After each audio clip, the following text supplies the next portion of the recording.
I didn't go looking for it. It came to me the way half the strange things in Washington, D.C. do, through bureaucracy, paperwork, and a basement office where the lights always hum louder than they should. I was working as a contract archivist, the kind of job nobody brags about. My work wasn't glamorous. I handled federal FOIA requests, scanned microfilm, cataloged documents no one else wanted to touch. 90% of the time it was dull, old zoning maps, environmental reports, the occasional declassified intelligence cable so redacted it looked like a checkerboard. That's why the envelope caught me off guard. It wasn't stamped with the usual government logos. No eagle, no official seal, just a single word typed across the top in capital letters, Vatican. At first, I thought it was a prank. The church doesn't file FOIA requests. They don't fall under U.S. law, but the paperwork was real. It had routing codes, an intake date, a catalog number.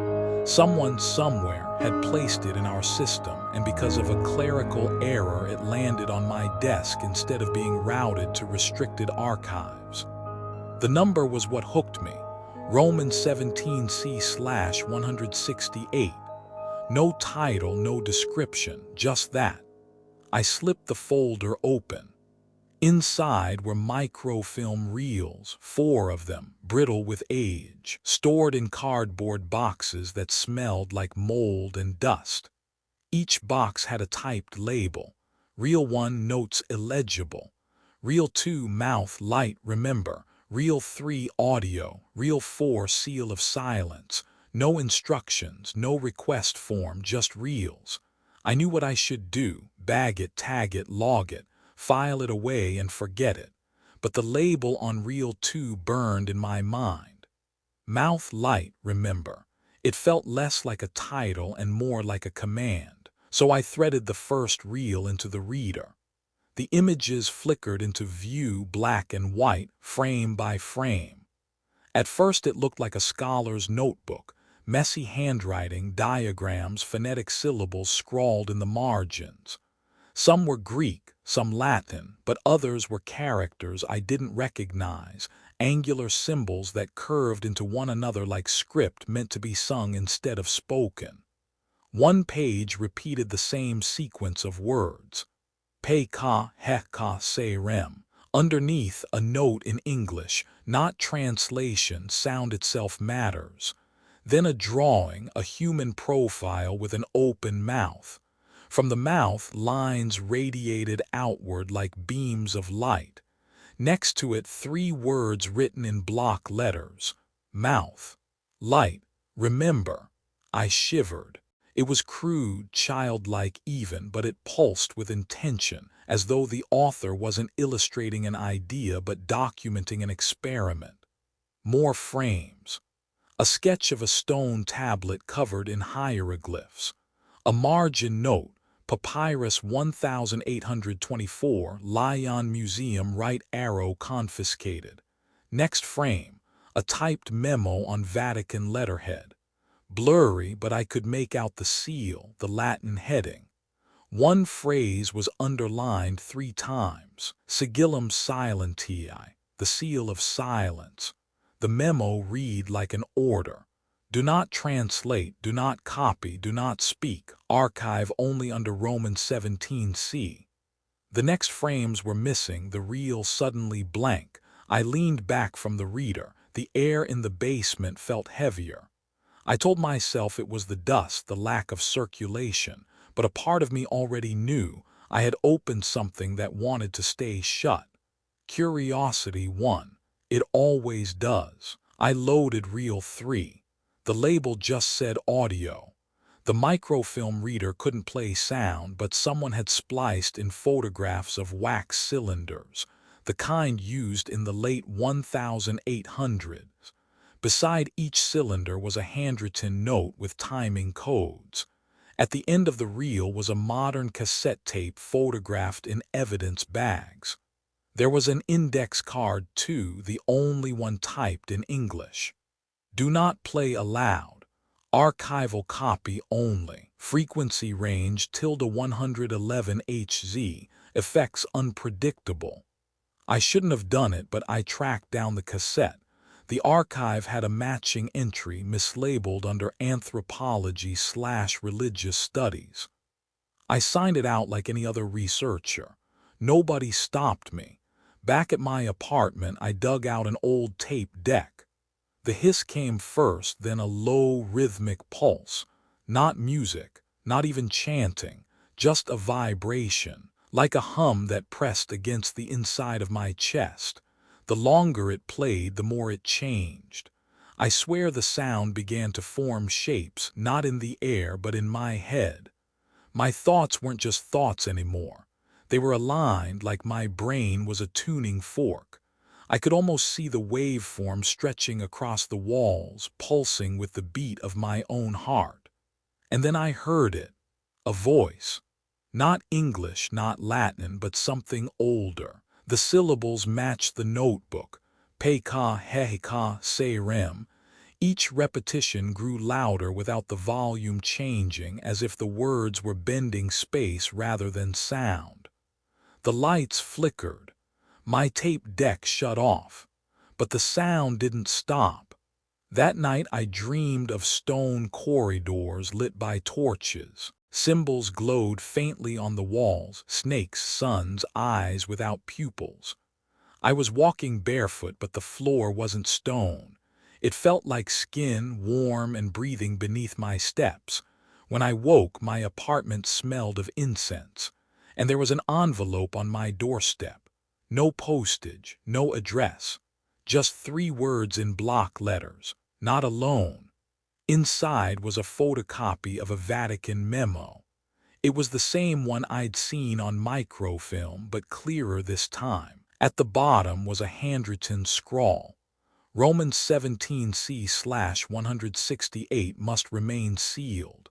The words are not metaphor, they are function. Do not awaken them. My hands shook. Who delivered this? How did they know what I had been looking at? Later that evening, as I replayed fragments of the tape, my upstairs neighbor's kid started crying. Through the ceiling, muffled, I heard him shout a word I didn't understand. His mother hushed him, but my blood went cold. It was the same syllable from the tape. I needed answers, so I called an old college friend, Ethan, who'd gone into acoustics research. He was the kind of guy who tested subsonic frequencies on concrete to measure stress fractures. If anyone could explain what I'd heard, it was him. We met at his lab near DuPont Circle. I handed him the cassette. He frowned but loaded it into a digital converter. The waveform appeared on his monitor, jagged and dense. But then something strange happened. As the chant began, the waveform shifted, curling into shapes that didn't belong to audio at all. It looked like letters. Not Roman, not Greek. Ethan paled. This is impossible. Audio shouldn't render as text. The screen blinked. Lines of characters arranged themselves into words neither of us could read. And then, just for a second, they rearranged into English. Do not translate. The lab lights went out. Every phone in the building vibrated at once. On my screen, my own cell displayed a single push notification with no sender. Romans 17c/168. And beneath it, a whisper not from the speakers but from the walls themselves. Welcome back. For 3 days I didn't sleep. Every time I closed my eyes, I heard the hum, 111 hertz, constant, steady, like my own blood had learned to vibrate in time with it. The Vatican memo wouldn't leave my mind. Do not translate. That phrase repeated itself in my head the way a trauma plays over in flashbacks. I'd be brushing my teeth, and suddenly I'd see those block letters glowing against the mirror. I'd check my phone, and the catalog number Romans 17c/168 would appear in the background of random apps, as if the code itself had embedded into the pixels. Ethan stopped returning my calls. The night after the lab incident, I got one text from him. "Don't contact me. Don't bring that tape near me again." His number disconnected a day later. That should have been my cue to quit. Burn the tape, walk away. But that's not how curiosity works. Forbidden knowledge doesn't make you close the book.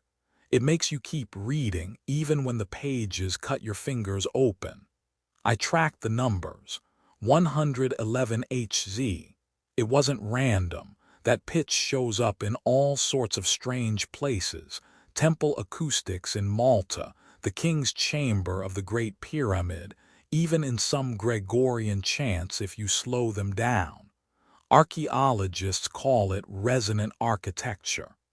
Conspiracy theorists call it the God frequency. But here's what chilled me. A classified NATO paper from the 1970s mentioned 111HZ as a dissociative trigger. Prolonged exposure caused test subjects to report out-of-body experiences, visual distortions, hallucinations of light. Light. That word again. Mouth. Light. Remember.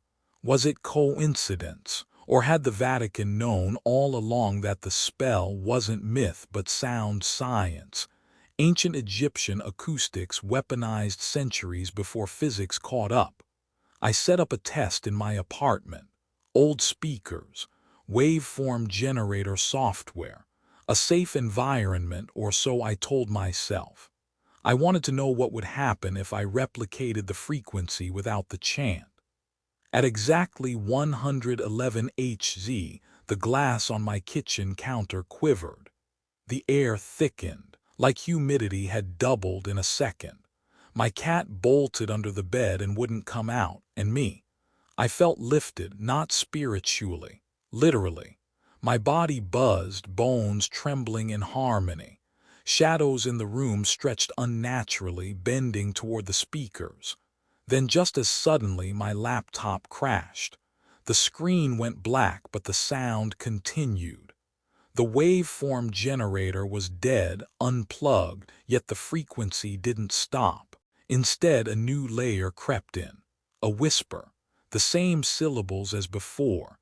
Peka heka serem. I yanked the cord from the wall. Silence, except for the knock at my door. It was past midnight. Nobody visits at that hour in D.C. unless it's trouble. I didn't answer, but an envelope slid under the door. Same block letters, not alone. Inside, a Polaroid photo, my apartment, taken from the street. The blinds open, me visible through the window, hunched over my laptop. On the back, written in faint pencil, "If you keep listening, it will listen back." I wasn't the first to find Reel 3. Buried in online librarian forums, I stumbled across a half-forgotten thread from 2008. Username Archivum168. The posts rambled about forbidden reels, chant cylinders, and a project labeled Seal of Silence. Most replies mocked him, but one message stood out, dated 2:37 a.m. They didn't ban the words because they were false. They banned them because they still work. That's why they hid Reel 3 in plain sight, filed under anthropology, not theology. Anyone who hears it becomes part of the archive. The user stopped posting after that night. I traced the IP. The account had originated from Rome. 2 days later, a man approached me outside Union Station. Mid-40s, trench coat, eyes that never stopped scanning the crowd. He introduced himself only as Marco. "You've been listening," he said, not a question. I didn't answer. He handed me a thumb drive. Audio file, same chant, different copy. French Museum, 1824. You want answers, play it, but not alone. I blinked. He was gone, melted into the crowd as if he'd never existed. I should have known better, but curiosity doesn't let go once it has teeth in you. At 3 a.m., I plugged the drive into my laptop. The file was short, 3 minutes, WAV format. Metadata tagged in French, papyrus du souffle, the papyrus of breath. The first 30 seconds were silence. Then faintly a rustle like linen unwrapping, and then the voice. Not one voice, two. One male, one female, overlapping in strange counterpoint, repeating the same syllables but offset, creating chords of sound that didn't belong to human throats. I felt dizzy, as though gravity itself tilted sideways. My apartment stretched. The walls seemed farther away than closer. I smelled desert sand, dry and sharp, though my windows were sealed. On the screen, the waveform twisted. This time the letters didn't just spell words. They formed an image. An eye, not Egyptian, not Christian, something older. And then the lights went out. My phone buzzed, no caller ID. I answered instinctively. A whisper, "You opened it." "Who is this?" I demanded. "The drawer wasn't empty," the voice replied. "And now neither are you." The line cut. When the lights returned, the waveform was gone, so was the file. The drive was empty, as though nothing had ever been there. Sleep refused to come. Every sound in the city felt amplified. The metro rumble beneath the streets, the distant sirens, even my own breath. All of it seemed tuned to 111 Hz. That's when I noticed the pattern. On my desk, the Polaroid from before. The blinds in the photo weren't just open, they formed parallel lines, 11 in total. Across them, the reflection of my lamp had created a faint grid. 111. It wasn't coincidence. Whoever was watching wanted me to see it. I had two options: stop here, burn the reels, destroy the tape, walk away, pretend none of it happened, or keep going. Follow the pattern, chase the whispers, open the drawer wider. You already know which I chose, because the story doesn't end with the sound. The sound is just the key. The door it opens, that's where part 3 begins. They wrote "Do not play in solitude" like it was a quaint warning from the era of gas lamps and hand-cranked machines. A librarian's way of saying "bring a friend." We both know that wasn't what they meant. It wasn't about company. It was about containment.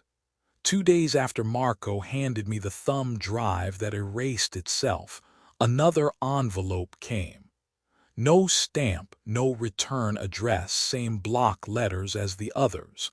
Not alone. Inside, a single line on museum stationery from a place I'd never visited. St. Louis Cathedral Archives, New Orleans.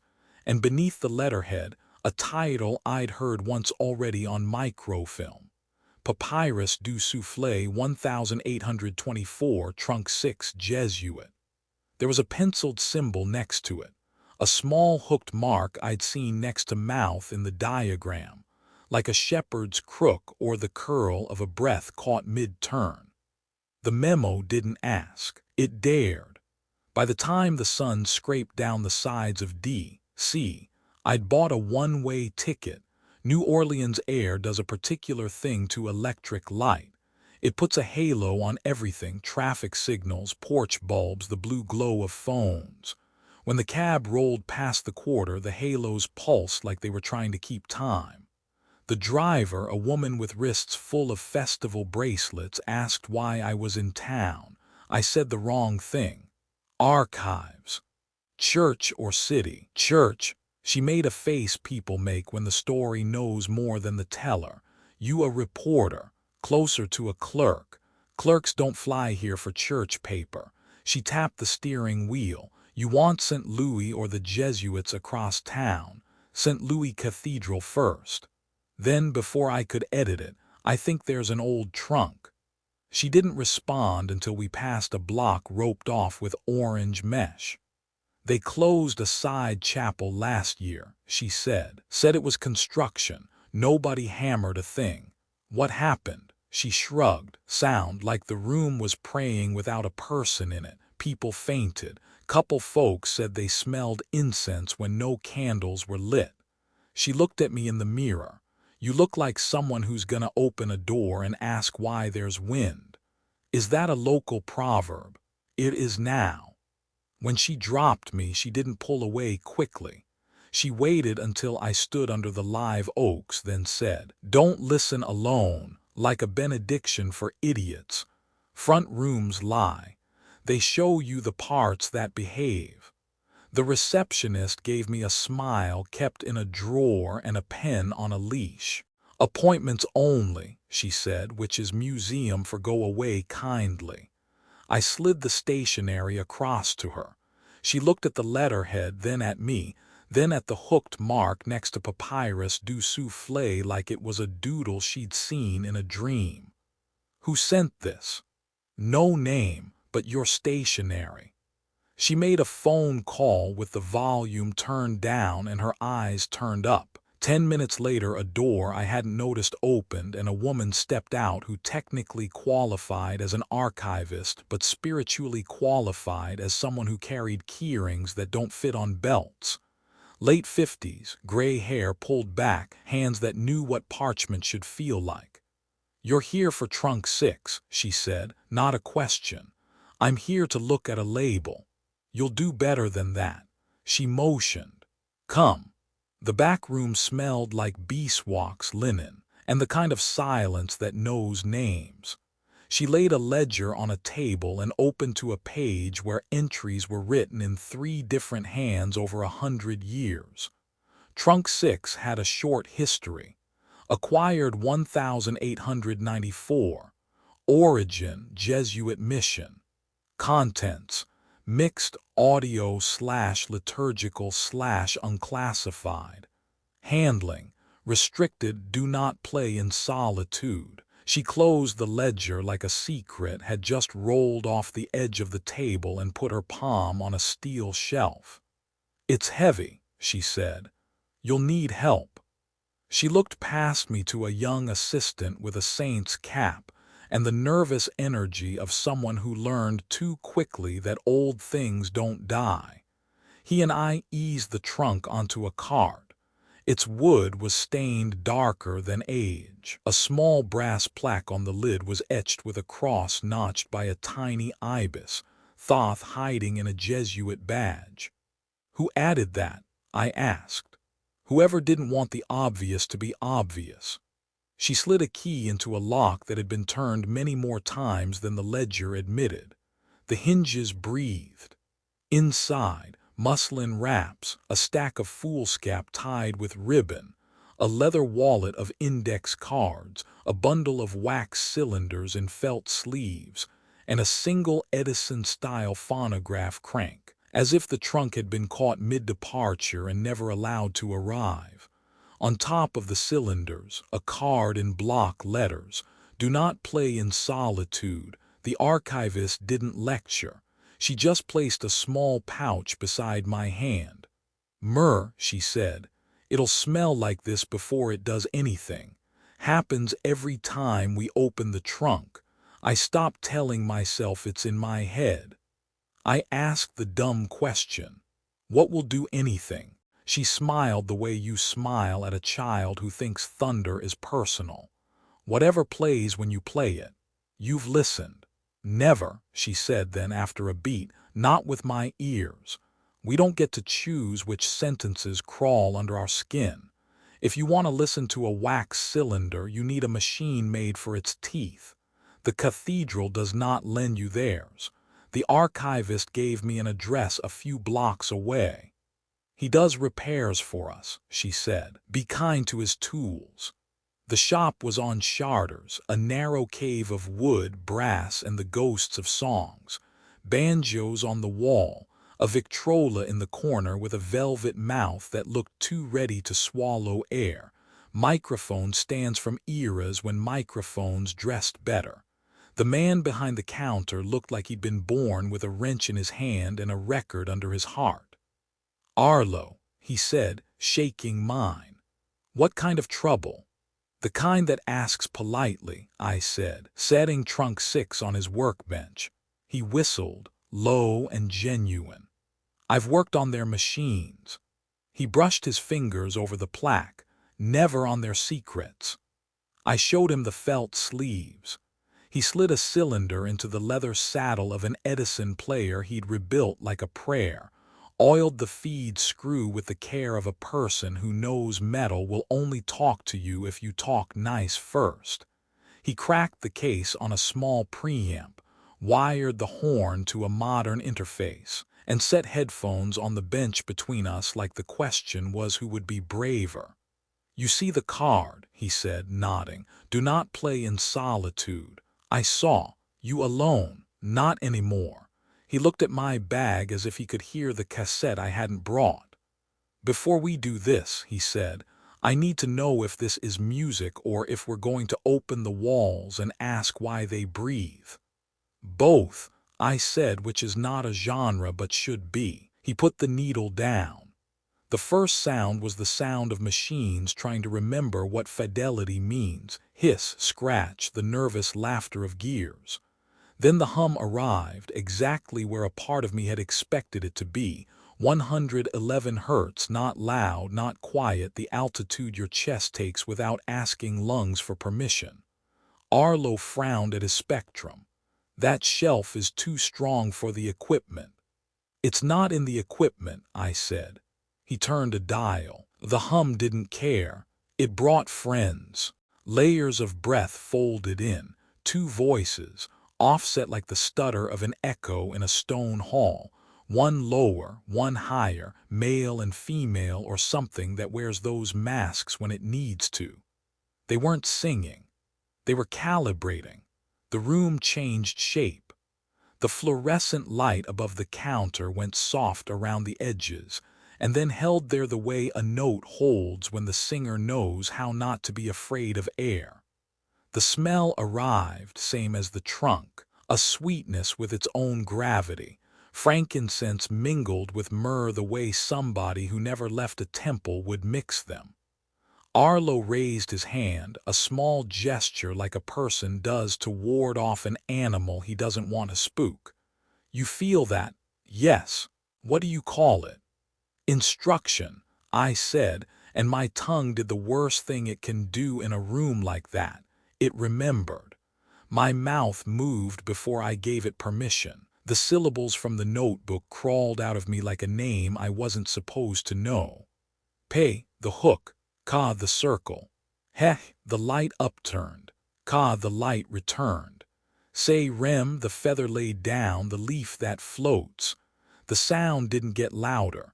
The space did. The shop was no longer a shop. It was a room that knew how to answer. The hum widened out of the headphones and into the wood. Strings on a guitar quivered without being touched. The Victrola's velvet mouth took a breath. The door jangled. A man stepped in wearing earplugs. He didn't look at us. He looked at the back of the room like he had come to check if a thing had happened again. His suit was the kind that doesn't crease where normal humanity creases, and his smile was a shape that had never apologized. "Afternoon," he said to the air. Then to Arlo, "We're here for maintenance." "We." The man tilted his head to the street. A black sedan idled, windows up, air thick. He tapped the counter with 2 fingers, a rhythm made to be remembered. "Routine inspection," he said, and pointed not at the Edison player, not at the trunk, but at my mouth. "You okay?" "I'm fine," I said, which was true if fine means not yet on fire. He slid a card across the wood. No name, no title, just a seal I had seen in watermark, Sigillum Silentiae, and beneath it in small print custods, keepers, shadows. Choose your translation. "You folks don't do maintenance," Arlo said in a voice that knew when to be small. "You do policy." The man's smile tried on warmth and couldn't keep it. He took a step closer, pulled one earplug half out, listened to nothing like it was something, and said, almost kindly, "If you taste ash, you waited too long." He left as easily as he'd arrived. The bell on the door didn't ring. I watched the sedan drift like a thought that prefers the edge of the brain to the center. Arlo turned the cylinder off with a hand that wanted to be a fist. We stood in the kind of quiet that comes after a room insists it might be a body. Then he said what people say when they feel small and want to be useful. "You hungry?" I could eat the shelf. He laughed. It didn't last. I took a room 4 blocks away, second floor, balcony big enough for a plant to die on. New Orleans night has a busy silence. It fills itself with insects and the rumor of brass. I closed the blinds halfway, then opened them again because closed blinds are a dare to people who respect dares. I set the trunk at the foot of the bed. I did not bring the Edison. Even if I had, I wasn't going to be that kind of fool. Not after "Do not play in solitude" had stopped being a sentence and become a contract. Sleep arrived like a polite knock on a door I shouldn't have opened. I fell into it the way you fall into water you hope is shallow. Sometime after 3, a weight sat on the bed. If you've never had sleep paralysis, it's hard to explain. Your brain is awake. Your body is still using last year's map. You don't move, you notice. The thing that sat near my ankle did not press the mattress. It convinced the air around the mattress to be heavier. My tongue tasted ash, and the ash tasted like it had been burned from something sweet. Frankincense turned into a chalk that wanted a throat. The syllables didn't come as sound. They came as shape. Pe, ka, he, ka, se, rem. A pressure on the back of my teeth that asked if I knew what names were for. The room was dark, then less dark, then outlined in a color the human toolbox doesn't have a word for. Letters, no, not letters, edges stretched themselves across the ceiling. Not English at first, not anything. Then, as if my brain decided to cooperate, the shapes rearranged into 3 words I already knew too well. Mouth. Light. Remember. A smaller line wrote itself under the 3rd word, and this time it didn't bother with the performance of translation. Romans 17c/168. The weight on the bed lightened. The air unlearned how to be heavy. I moved a finger the way a person moves a continent and sat up into a room that had never allowed what it had just allowed. By morning, the windows were fogged on the inside. When I wiped the glass with my sleeve, the smear kept its shape. A series of small hooks, tiny circles, feather marks, until the sun decided condensation doesn't get to be an alphabet. On the balcony, a pigeon watched me like I owed it a thesis. The street was alive in the casual way morning is alive here. Bayonets 2 blocks overpowdered the air. Somewhere a trumpet practiced scales that were just an apology to what would come later. I drank coffee that forgave nothing about the night and called Arlo because that's what you do after a thing happens. You look for proof in another mouth. He answered on the 3rd ring. You up?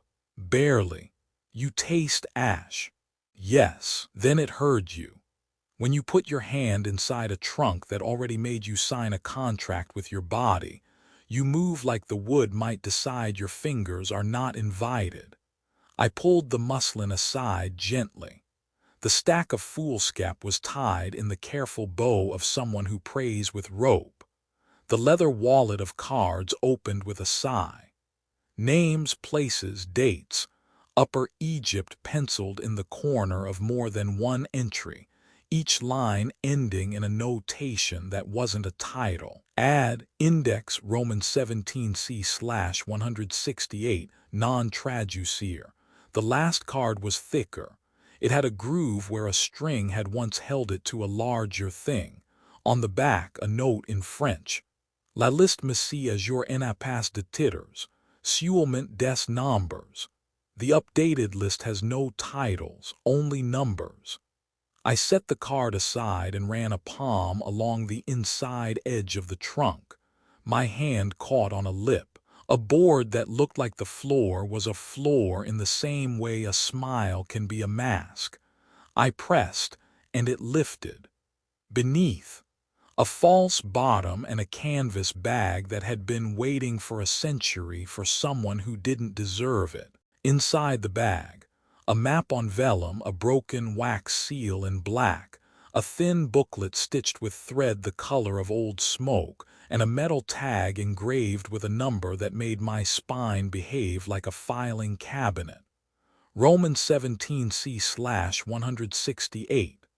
The map wasn't Louisiana. It wasn't Egypt either, not exactly. It was both pretending to be each other. Streets that weren't streets, star lines that were. Places circled, some in red ink labeled Siler, be silent.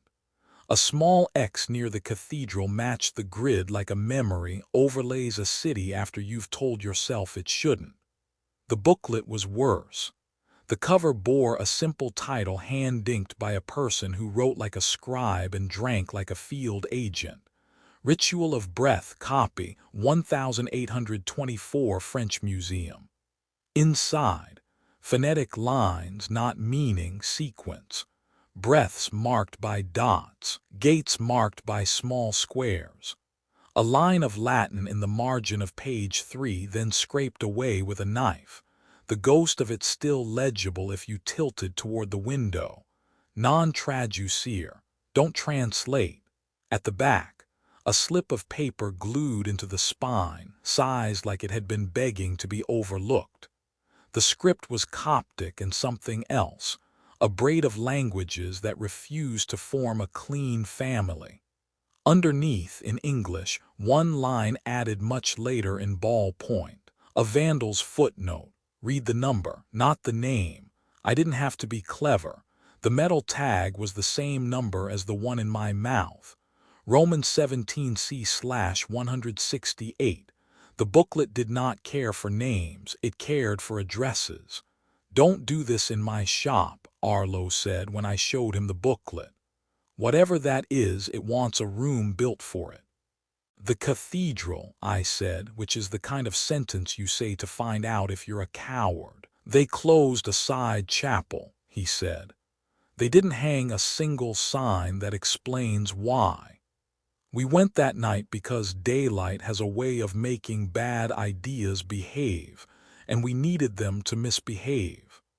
The assistant with the saint's cap, the one from the archive, met us at a side door and pretended not to be terrified long enough to let us in. He handed me a key on a cord and said a thing people say when they live with this building longer than tourists do.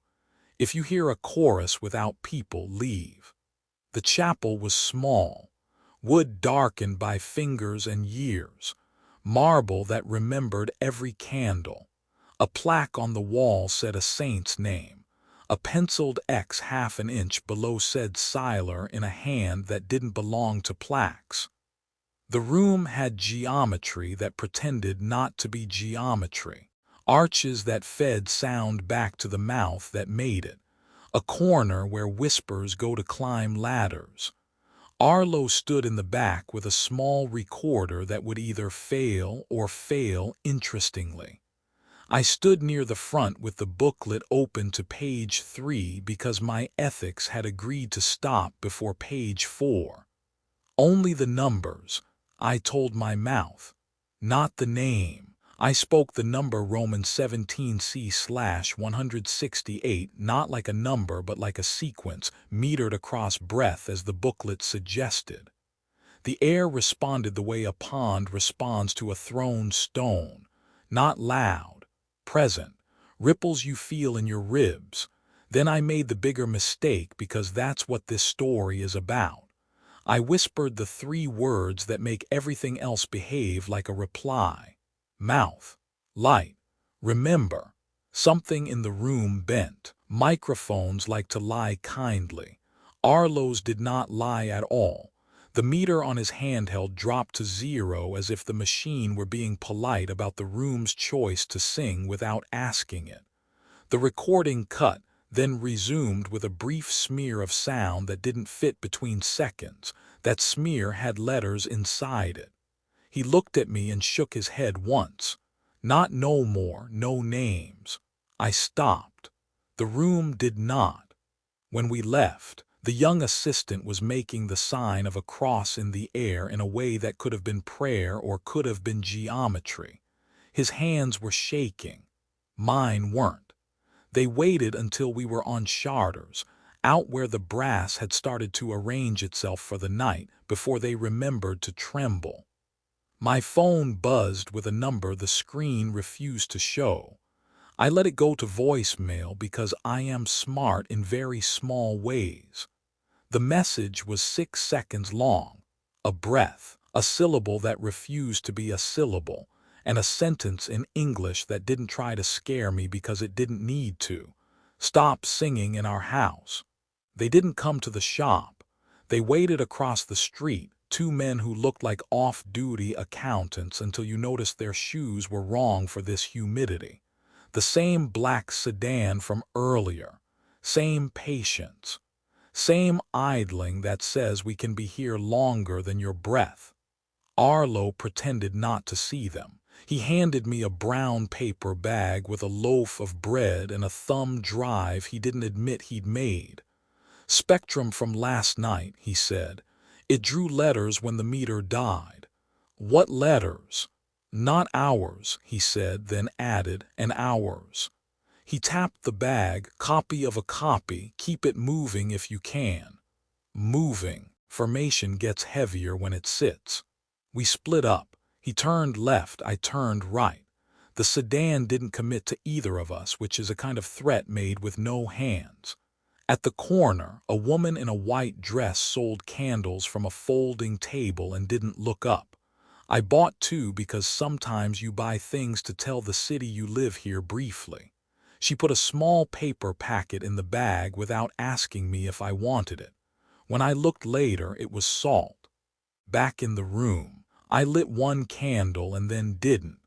I set it on the table like a person sets a hand grenade and tries to decide whether to learn its language. The trunk watched from the foot of the bed the way wood watches. I didn't play the cylinder. I didn't even touch the booklet. I told myself abstinence is a kind of ritual. Then the smell arrived without permission. Not incense.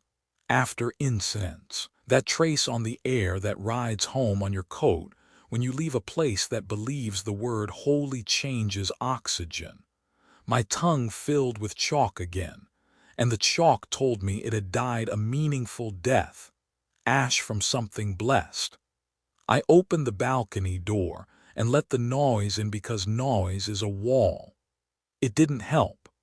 The weight on the bed came back and sat nearer my knees this time, tentative the way a cat is tentative when it's about to do a thing it hopes you asked for. I didn't freeze, I spoke. Only numbers, I said to the air. Only numbers. The air didn't speak English. It declined to hurt me. Something clinked in the trunk. A small sound like a coin deciding to no longer be where it has been. I opened the lid to find the metal tag had slid across the wood. The booklet's glued slip had lifted at one corner, and under it, held by two stubborn dots of paste, was a strip of paper as narrow as a finger. It had been folded inside the spine. Beneath it, a shallow groove cut into the board. The strip carried one line in Latin and one in Coptic. The Latin I could make out even with the letters abraded. Index Librorum Prohibitorum Addendum Roman 17c/168, signed Titulo. Addendum without title. Below that, an American library call number, not the cathedral, not the Jesuits, a state university, one with a Catholic special collection and a donor list that included a last name I had seen on the watermark in the memo. The state was not Louisiana. It was Missouri. St. Louis. Jesuit heartland. The index with no title. I left before the street forgave the night. Arlo texted me one line at 5:08 a.m. Don't carry it in your head, carry it on paper. I wrote down what I could stand to write. The number, the call tag, the phrase signed Titulo without title, and the address of the collection that shouldn't have a catalog entry for something the church swore had no title. When I checked out, the desk clerk slid a small envelope toward me with the casual dread of someone who has handed strangers stranger things. "No sender," she said. Inside, a feather light and tan, small as a thought, and a card with 3 words stamped in block letters. Mouth, light, remember. On the back of the card, in a different hand, a single instruction. Take the train, because some things want time to follow you. Airplanes move too fast for certain kinds of ghosts. On the platform, as the engines idled and the morning worked at being day, I held the feather to the window and watched it choose a direction. It didn't. It stayed still even as the breeze tried to insist.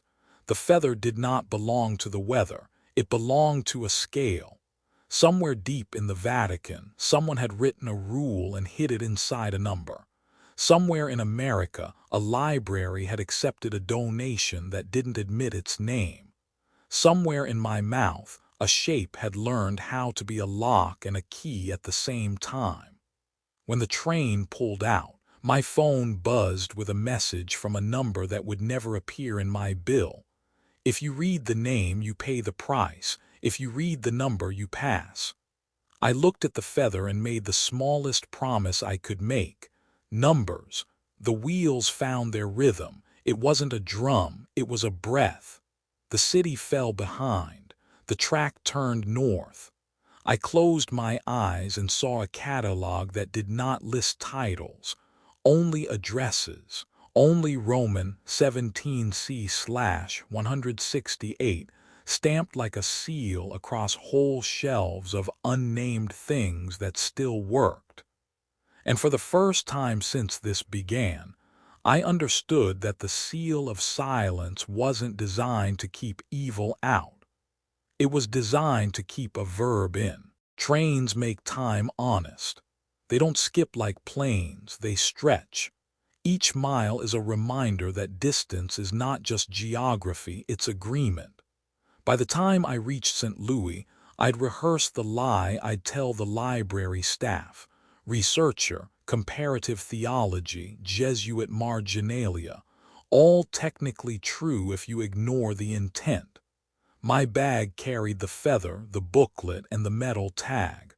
I kept them wrapped separately, as if distance between them could slow the way they hummed when too close.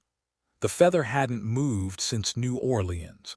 Even when the train window rattled, it stayed still, weightless but stubborn, like a compass needle refusing the earth.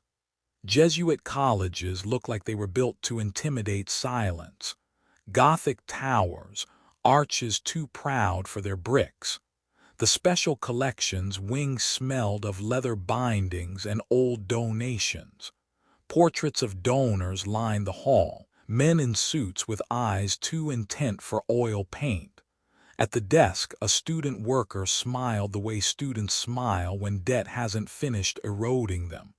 Research topic: Catholic banned books, I said. Index librorum prohibitorum. He checked a terminal, brows pinched. We've got general materials, but you'll want special collections, basement level.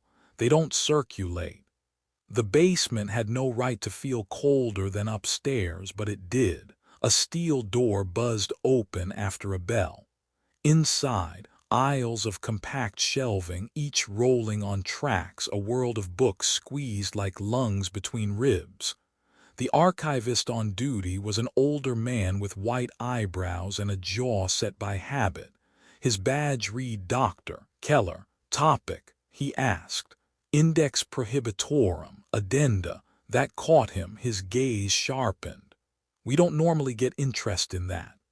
I'm tracing catalog anomalies, numbers without titles. He studied me the way people study locks they don't recall opening. Then he turned on his heel. Follow. He rolled the shelving open to a section labeled in fading stencil, Roman 17C. My throat closed. Half the spines were blank, not untitled but scrubbed. Gold leaf once pressed there had been burned away, leaving scars in the cloth. Others had slips of paper jammed like tongues. Do not shelve by title. Numbers only. Keller pulled a bound folio wrapped in buckram. On the cover, nothing but 168. You see, he said, these came as a donation in the 1930s. Jesuit estate. No provenance listed. He set it on the table, gloved his hands, and opened. Inside, a list, not of books, of phrases. Each line numbered, each phrase marked with diacritics that looked more like breath marks than letters. Next to some entries were the same symbols I'd seen in the notebook: hooks, circles, feathers. At line 168, pk/heka/serem, margin non traducere, my skin tightened. Most researchers think it's gibberish, Keller said. We shelve it as curiosity, but the Jesuits insisted it stay sealed. Their correspondence warned of, what was the phrase, auditory contagion. I asked too quickly, do you hear anything? He looked at me. Not unless someone reads aloud. Deeper in the folio, taped slips bore typed notes in English. No title, no author, only sequence. To name is to awaken. Cross-reference. Egyptian Heker, right arrow, Coptic liturgy, right arrow, suppressed gospel fragments. Seal of silence invoked. One page had been torn out. Its stub remained ragged. In the margin, a later hand had written in pencil. Removed to Rome, 1957, do not restore. I asked Keller if he knew where it went. Rome, he said simply, like Rome is not a city but a verdict. When he left to answer a phone, I snapped photos with my burner. My screen showed more than my eyes, faint overlays of letters blooming in the margins. They shifted until they spelled in English. Do not translate. Curiosity is a key you use even when you know the door leads into teeth. Alone in the reading room, I leaned over the folio. Just one syllable, I thought, enough to prove. Pe. The light fixture above flickered. Ka. The shelving groaned like metal was a throat. I stopped. My phone buzzed. No caller ID. A voicemail auto-downloaded. The transcript read only. We warned you not to read the name. When Keller returned, he wasn't alone. A woman followed him, badge tucked into her blazer pocket, no photo. She smiled thinly. You've seen enough, she said. Researcher, I protested. Her gaze cut through. Research doesn't leave this room. Keller kept his head down. She slid a card onto the folio, that same watermark seal, sigillum silentiae. This is not a book, she said. It's a lock. The more you touch it, the more it remembers your hand. Her eyes flicked to the feather poking from my notebook. She paled. Who gave you that? Before I could answer, she snapped the folio shut. Leave it here and do not return. But when I walked out, I realized she hadn't taken the feather. She'd left it with me, as if it clung by its own will. That night in a cheap hotel off Lindell, I replayed the burner's photos. One frame glitched. The torn-out page. Letters bled across pixels, filling the gap. They rearranged into English. The Gospel of the Mouth. Addendum 168. Read not the name, for the name reads you. I shut the phone, too late. The hum was back, crawling under the hotel's AC unit. Outside, a black sedan idled, and across the room the feather lifted in still air, pointing not north, not south, but straight at me. When I opened the drapes, every light in the block went dark, except one, a reading lamp glowing in a top-floor library window across campus where no one should have been at this hour. The lamp flickered 3 times, pause, then again. 3 words spelled in Morse, and I didn't need translation. Mouth. Light. Remember. The lamp in the library window blinked 3 times. Pause. 3 again. Mouth. Light. Remember. I waited for someone to appear behind the glass, custodian, grad student, a shadow that thought it was subtle. No one did. The light performed its sermon for an empty room and a single audience across the street who finally understood that Morse code isn't dead. It just retired to academia. I packed before the dark learned a second trick. The feather went into a hard-bound notebook, the booklet into a manila folder labeled with a lie, and the metal tag, Romans 17c/168, into the coin pocket like numbers are small enough to put in denim. The sedan below idled, then rolled away as if it had only ever been a rumor, a cough in the street that learned how to become a story. On the hotel desk, the burner phone vibrated itself toward the edge. Unknown number. A text. West. A pin drop followed. Inland and high, the Arizona desert, a monastery I'd never heard of, and a line of Latin that wasn't printed on brochures. Domus Verbi Lucentes, House of the Shining Word. Flights were available. I chose a car. Some things need time to follow you. Airplanes cheat time. Arizona teaches you about thirst politely and then not. The freeway pulled me through pallets of rust and gold, into the kind of landscape that looks like God tried sculpture and kept the prototypes. I slept in motels that smiled with their teeth, and ate at places where the coffee considers your heart a personal project. Somewhere past Albuquerque, the hum resumed, not from speakers, not from tape, but from the wheel wells and the spine. A steady 111 Hz the asphalt swore it didn't produce. Sunset found me on a 2-lane road where the desert pretended to be empty but wasn't. The monastery appeared like someone had drawn a thin line of white across a mesa and told it to mean quiet. Stucco, low walls, a bell that had rung for things even the bell couldn't name. A man waited at the gate. Not a monk, not exactly. Jeans, a work shirt bleached by the sun, a beard that forgot to be fashionable. He didn't ask who I was. He said, "You found us," as if the map had been a test and the grade hardly mattered. "Are you Marco?" I asked. He shook his head. "Brother Thomas." Then he added, because people raised in deserts value the economy of words, Marco ferried the message. "We keep the room ready." The room, he gestured me in. If you've never seen a book that's been erased and rewritten by the same hand, it feels like meeting a person who speaks with a scar. The codex lay on a linen cloth, its leather cover cracked but oiled into survival. The title page was gone, not torn, not cut, lifted as if the paper had decided not to carry its own name. Inside, the language braided itself. Coptic walked beside Greek, and between the lines a phonetic gloss danced in tiny marks like the breath gates I'd seen, dots, hooks, feather strokes. Brother Thomas set a small card beside it, "Do not translate aloud." He smiled like a man who knows jokes get old if they keep saving lives. "What do you call it?" I asked. He considered. "Some of us say the gospel of the mouth, others the sorcerer's gospel. The latter is not our preference, but it helps certain visitors take us seriously." "What is it?" I asked, which is the wrong question that always wants to be asked first. His finger hovered over a passage that glowed without light.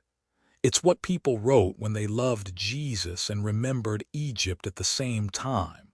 He turned a page. The Beatitudes were there, but rewritten as imperatives. Not blessed are the verbs had teeth. Speak light with your poor mouth and you will remember plenty.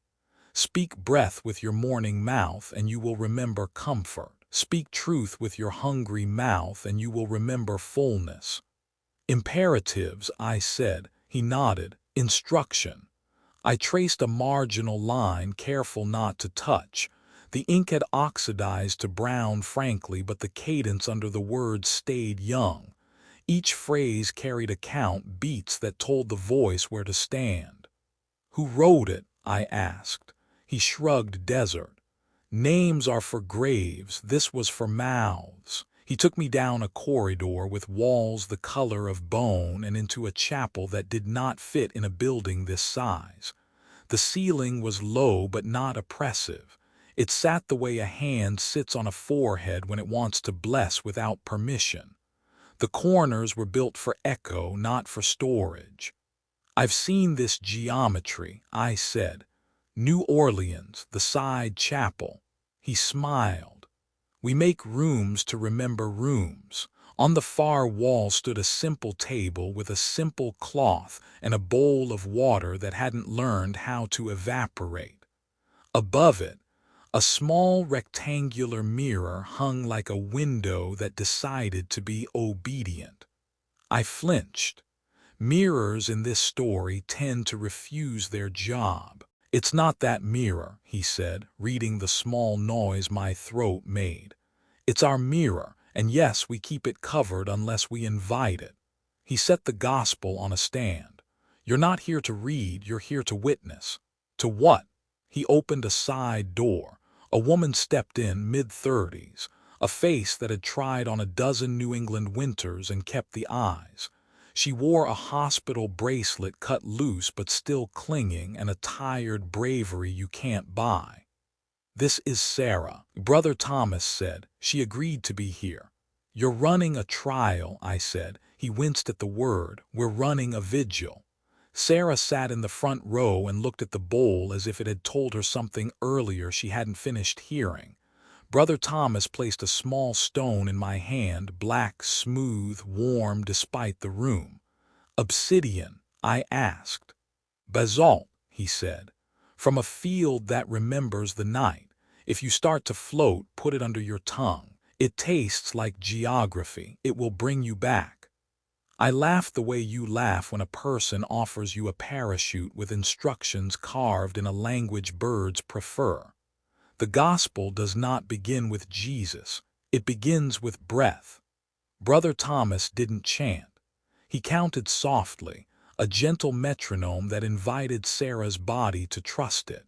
He told her to breathe on 4, hold on 2, release on 4, rest on 2. A square that felt like wisdom with manners. Then the words came. Not the name, he never said it, only the numbers, Romans 17c/168, laid into breath the way a loom lays thread into pattern. He spoke mouth. Light, remember, not as a slogan but as 3 postures, the jaw softened, mouth, the spine lifted, light, the eyes closed and opened again, remember. It looked absurdly like sanity. At precisely 111 seconds, the room met the voice halfway. The air pressure lowered a fraction, the way it does when weather considers you. The bowl's surface wrinkled and then smoothed as if someone had breathed directly through water. Sarah's hands unclenched. She began to speak, not in Coptic, not in Greek, but in English weighted with a rhythm our language forgot. "I am hunger," she said, then corrected herself without changing expression. "I am filled." Brother Thomas nodded. "Keep to the beat. Don't search. Let it arrive." Her next sentence arrived without grammar. "There is a light your body owes itself." Her next after that. "My mother's hands are warm again," which is not theology but qualifies. The mirror on the wall did a small wrong thing. It did not reflect us, it reflected letters. Hooks and circles and feather marks arranged themselves across the silver like frost that knows grammar. They made no name, they made a number. Romans 17c/168. The hum rose, not louder, closer. Brother Thomas kept the count. The Gospel's lines fell into English the way light falls through dust. He reached a passage that had been annotated with a tiny star in the margin. He glanced at me, as if invitation and warning can share the same angle of eyebrow, and spoke. When the river forgot its mouth, the stones taught it. Sarah shivered like a person who remembers an old word with the body before the mind. She exhaled and said a name out loud that wasn't in any of our alphabets. It wasn't the forbidden name. It wasn't that. It was some ancestor of names, a clutch of vowels with a spine of wind. The mirror held steady. The bowl whispered in a language water uses when it wants to be kind. Then the door at the back opened without sound, and two men stepped in who weren't monks and never would be. Plain clothes, plain faces, the kind of ordinary you have to practice. One carried a slim case that could have held a flute. The other wore an expression designed not to be remembered later by honest people. Brother Thomas didn't stop. He concluded the line he'd started on count and only then lowered the gospel and turned. "You're 2 days early." The man with the case smiled like he was writing the report in his head while his mouth did hospitality. "Schedules change, so do we." "You have a name?" I asked without thinking. "Not for you," he said kindly. "Savor the mystery. We're here to verify the protocol." He gestured at the gospel. "No names, no translation. Observation only. You know the seal." Sarah sat very still, as if she'd been visited by relatives long since buried and didn't yet know whether to make tea. Brother Thomas nodded once. "Observation only." The man with the case set it by the mirror and flipped the latches. Inside, a device too compact for what it probably did, and a coil of wires that remembered other rooms. He affixed 2 small sensors to the wall beside the mirror and another to the bowl, which hummed at 111 Hz like it was embarrassed to be caught doing what it does.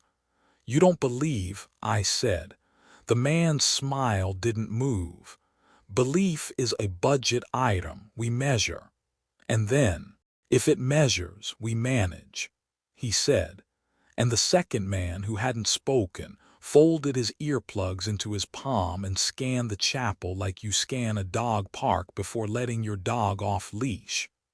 Brother Thomas resumed the vigil, perhaps because forms protect, perhaps because stopping would make the visitors the only prayer in the room. He spoke a line over water and another over mirror, and another into the quiet that had thickened into a fabric you could almost pick up and wear. Sarah took a breath and her breath shook, not panic or rival. She whispered a sentence that tried on awe and fear at once. "There is a door at the top of my mouth." The man with the case glanced at his device. "We're getting phase anomalies," he said, which is a phrase designed to tame experiences with syllables that pay taxes. "Record it." The quiet man lifted a phone. Its camera throbbed and then died without drama. He didn't look surprised. He pulled out a pen and wrote a date on the back of his hand. "I read the choice there, paper." "You knew about this gospel," I said to nobody kind. The device man nodded. "We know about the family." "The family. Call it a branch," he said. "Call it an error the tree tried to correct. Call it a harmonization the early editors didn't approve." He made a generous gesture toward the book. "Call it what you like, but observe the protocol." "What happens if the protocol breaks?" I asked. He looked right at me. "Then we close the room and bury the drawer again." He didn't say where. Brother Thomas moved to a page that made him move more slowly. The marginalia there was more crowded, a star, a feather, the outline of a small mouth, and the instruction in Latin, signed titulo without title. Not a name, not a verse, a number. He tapped the line with the back of his fingernail. "The resurrection passage," he said, almost apologetic, like he was introducing a friend who talks too loud at dinner. He read, not in the name, not in the tongue that asks to be feared, but in English that remembered its rivers. "Let the river remember its mouth. Let the mouth remember its light. Let the light remember its word. Let the word remember its breath. Rise, breath. Rise, word. Rise, light. Mouth, remember. Sarah's eyes focused on something behind the wall. She sat straight, then straighter, like someone tugging one string out of a knot that had been tied 12 generations ago. She said a place, 2 syllables, not a location you can fly to, not a town, a confluence. The men with the case wrote it down like it might be useful, like coordinates could hold a current. The bowl exhaled. No splash, just a shiver that tried on sound and kept it. The mirror held its alphabet and refused to be a face. I tasted ash, sweet and loyal. Sarah whispered something so soft we heard it with the skin. I can hear my mother breathing again. Tears came like the room exhaled for her. She didn't weep like a person undone. She wept like a person rewritten, edits small, margins generous. The men didn't soften. They recorded, they frowned, they managed. The quiet one moved closer to the door as if thresholds needed guarding even when they don't have hinges. Then the device screamed. Not out loud.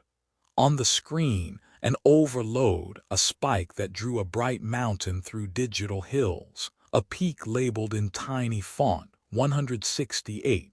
What's that scale? I asked. Sequence index, the device man said, failing to hide excitement. We're at a concordance across breath, syllable, and pulse. 168. He looked at Brother Thomas like you look at a lab animal you suddenly need to respect. Stop now, he said. Observation window satisfied. Brother Thomas closed the book with a reverence that almost argued and nodded to Sarah. We end the breath on 4, he said. In on 4, out on 4, no more count. Sarah did as told. The mirror faded to a mirror, the bowl remembered stillness. The room kept its shape. The device's spike flattened. The men packed the case with the choreography of people trained to make haste look like procedure. We'll need copies, the device man said. No copies, Brother Thomas said. Then a visit, the man said. A full team. Observation only, Brother Thomas said. No promises, the man said, and the quiet one opened the door with a hand that had never wasted a gesture. At the threshold, the device man paused. You know why we really come, brother, Brother Thomas, to keep the old words quiet. The man smiled with his eyes. To keep the old words ours. He left. The door didn't dare creak. Sarah drank water like a patient who has not received a miracle and doesn't need to prove she did.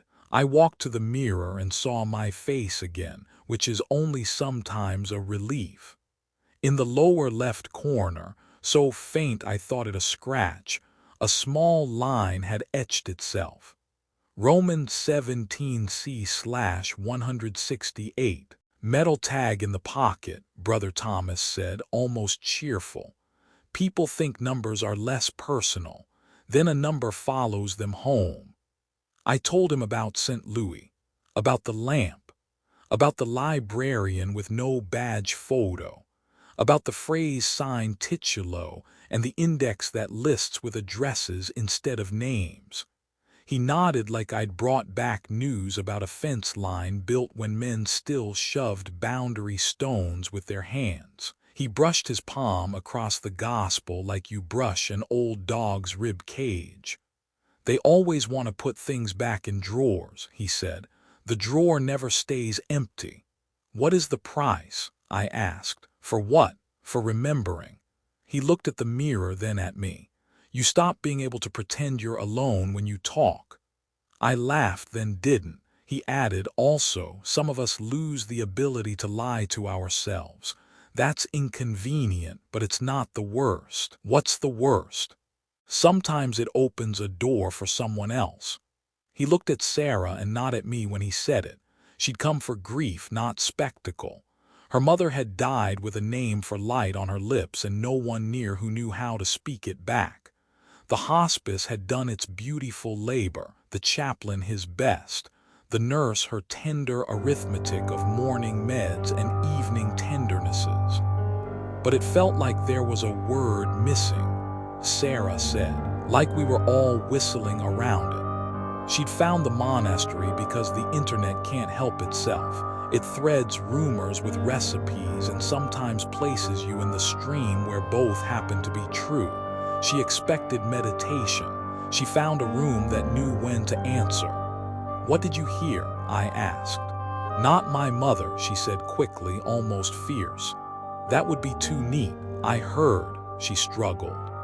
"I heard the pattern she fell into, and I stepped into it for a minute. Did it help?" "It didn't cure grief," she said. "It tuned it." Brother Thomas closed the gospel as if hospitality has a length. "Enough for today," he said gently. "Tomorrow the mouth needs silence." "Why?" I asked. "So the light can work," he said, as if the sentence were obvious. He was waiting at the gate when I left. Same trench coat as D.C., but in the desert it read like a prank. Marco's eyes did their perimeter check, then settled on my face like they expected to find a new thing there and were disappointed to be right. "Learn anything?" he asked. "Enough not to stop." He chuckled. "The line every fool says before the door chooses them." "You sent me to New Orleans," I said. "You sent me here."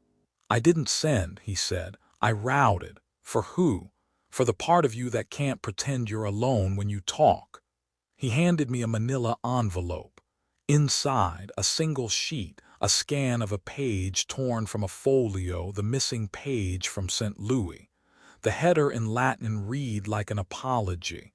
Evangelium oris addit, 168, signed Tit. Gospel of the Mouth, addendum 168, without title. Below in English 3 lines that answered a question no one had asked honorably. "Read not the name, for the name reads you. Read the number, for the number returns you. Read the breath, for the breath is who you were before language." "Where did you get this?" I asked. "From a librarian who doesn't like librarians who keep secret shelves." "Dr. Keller." Marco smiled and did not answer, which is its own answer. He added a warning too softly. "They'll come back, not to the monastery, to you." "Why me?"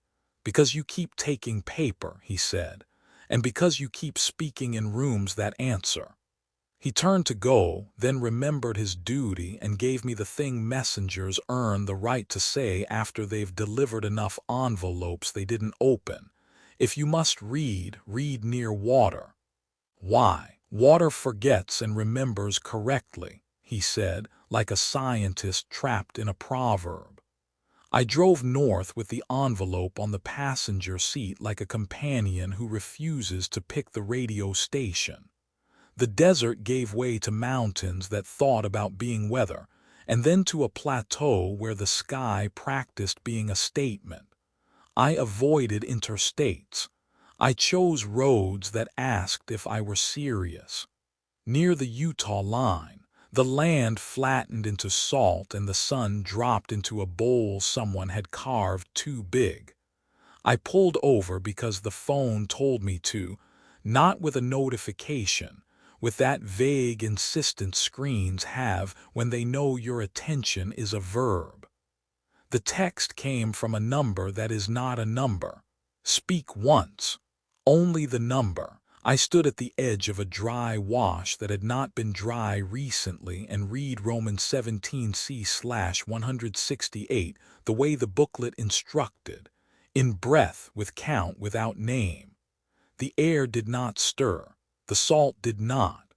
I almost laughed at myself, and then the ground made a very old decision. A sound rose, low, close, patient. Not the hum. A murmur, like water somewhere under stone remembering it has a job. The wash did not fill. My eyes did. A word landed in my mouth without me making it. Not a name, not forbidden, a place that will be a place later. I spoke it once, and it sounded like a promise no map had cached yet. It tasted like a clean osprey feather looks. I sat down hard in the dust and held the basalt stone under my tongue until geography talked me out of whatever sentiment the sky had tried to sell me. Then the phone buzzed again with a sentence too simple for the hour. Observation window satisfied. Do not proceed. No signature. I replied to the air. I don't work for you. The air did not clap. The sky did not send applause, but the wash whispered like it was grateful to be briefly included. Motifs pile up when you don't clean after yourself. I laid them out on a motel bed 3 towns later. The feather, the metal tag, the booklet that refuses title, the photocopied page Marco gave me, the basalt stone still warm with my mouth, and a new word sitting in my head like a guest that brings its own light. I thought of Sarah's sentence, "There is a light your body owes itself." I thought of Brother Thomas counting, and the men with the case managing the unmanageable, and the device that peaks at 168 like it knows the shape of rising. I thought of the mirror that didn't steal our faces. I thought of water that had learned to listen. I fell asleep with the window open and dreamed of cathedrals that are rivers and rivers that are mouths and a city that isn't built yet waiting for a shadow at midnight to tell it where to put its gates. If I were the kind of narrator who pretends to control the current, I would say I drove back to D.C. and filed a clean report with pages numbered and conclusions tamed. I am not that narrator. The envelope wanted to keep moving. So did the room under my ribs. There's a morgue in Baltimore with a teaching theater above it, the kind built so first years can learn how to be delicate with the indignities of flesh. The opening of the mouth doesn't need a pyramid. It needs a mouth. You know where this goes. We moved the number into a room not designed to be sacred and asked the body to remember itself briefly. If you're picturing candles and robed men, stop. It was a fluorescent afternoon with a chart on a clipboard and a clock that refused drama. The ritual, like all rituals, turned out to be precision disguised as mercy. And for a minute, the ECG twitched after death. That's where we're going. But before we open that door, carry this small warning the desert wrote in my ear as the sun chose where to fall.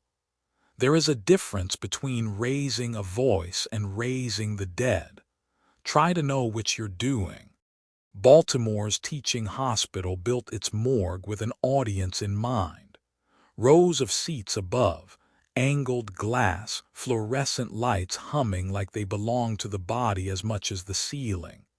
Generations of med students had filed in to watch skin be sutured, arteries clamped, causes cataloged.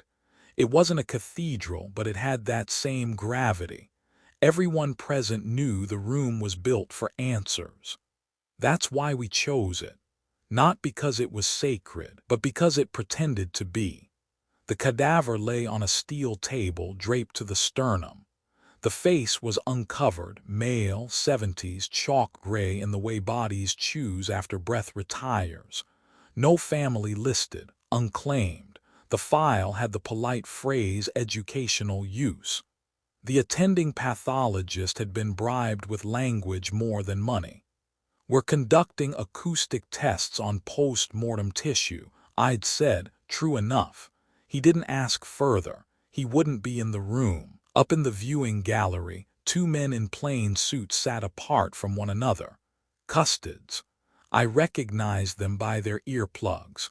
Observation only. At least that's what they'd promised. We didn't light candles. We set up speakers, small, clinical, the kind used in audiology labs. A waveform generator calibrated to 111 Hz. A portable spectrum analyzer with scrolling green hills that looked like topography of a country you didn't want to visit. I carried the booklet, The Ritual of Breath, inside a manila folder, pages flagged at margins marked with hooks and feathers. Brother Thomas had told me never to carry it alone. I wasn't alone. Ethan was back. He'd sworn he wanted nothing further to do with this, but curiosity is a persistent tide. He'd called me 3 nights earlier. I dreamt in waveforms, he said. You want back in? I asked. Silence. Then, if I don't see it, it'll keep seeing me. So here we were in a morgue dressed up as a classroom with a body meant to teach. Ethan set the speakers low so the hum lived under the sound of our breath rather than above it. 111 Hz, gentle, insistent. The cadaver didn't stir, of course. Skin is loyal to silence. I placed the basalt stone from the desert in my pocket, a parachute in case the air tried to recruit me. We began the sequence exactly as the booklet prescribed. 4 beats inhale, hold for 2, exhale for 4, rest for 2. The room followed, not metaphorically. The pressure shifted. Ears popped gently. The viewing gallery's glass fogged in narrow bands as if someone were breathing on it from the other side. I whispered the number, not the name. Romans 17c/168.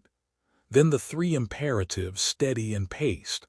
Mouth, light, remember. The hum pulsed with me. At 68 seconds, the ECG monitor, a courtesy prop left attached to the cadaver's chest, twitched. Not flatline, not pulse, just a tick. Ethan's head snapped up. That's artifact, he whispered as if the room would grade him. Artifact with timing, I said. Another tick, interval precise. The green line on the monitor drew tiny teeth in the silence.